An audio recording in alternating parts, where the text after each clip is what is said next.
আসসালামাইকুম গাইস। ঈদের পরে আজকে দ্বিতীয় দিন, মানে হচ্ছে আজকে 26 তারিখ আমাদের কুরিয়ারটা করছে। তো কুরিয়ারের মধ্যে কোনো পার্সেল নাই, দেখেন গাড়ি আসছে কিন্তু পার্সেল অল্প। তো তারপর আইসে অফিসে বসে আছে। আপনাদেরকে একটা রেটিং দেখাইতেছি আমাদের একজন রাইডারের। যে রেটিংটা দিচ্ছে আপনারা দেখলে আপনারা নিজেরাই বিচার করবেন।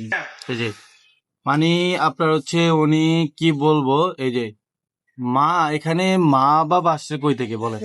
এই যে এখানে মা বাবা কই থেকে আসছে, যে এই যে রিটার্ন করছে কোনো কারণে রিটার্ন হতেই পারে স্বাভাবিক, কিন্তু এই যে ওনারা এই যে এরকম ভাবে দেখছেন, মানে কি গালিগুলা দিছে, এগুলা কি আসলে আপনার ভালো কোনো মার্চেন্টের কাতারে পড়ে বলেন?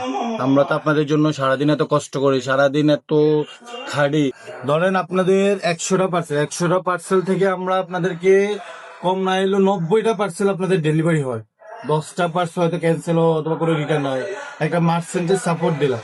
কিন্তু বেশিরভাগ পার্সেল তো ডেলিভারি হয়, রিটার্ন যা মাঝে মধ্যে কোনো কারণে রিটার্ন যেতে পারে, আপনার কাস্টমার খারাপ হতে পারে, আমাদের রাইডারও খারাপ হতে পারে। এইগুলার ভিতরে কোনো সমস্যা হতেই পারে, কিন্তু এই যে মা বাবারে অথবা আপনার আত্মীয় স্বজন রে অথবা এই যে গালি দেন, এই যে গালিগুলা মা বাবা এখানে কই কই থেকে আসছে বলেন? এই যে গালি দিল ওই মারছেনটা, এটাকে আসলে ভালো কোনো মানুষের কাতারে পড়ছে? এটা তো আসলে তার ফ্যামিলি হয়তো ওনারে ভালো শিক্ষা দেয়নি, ওই জন্য এরকম রেটিং দিচ্ছে। তো সকালে ভালো থাকবেন, আল্লাহ হাফেজ, আসসালামু আলাইকুম।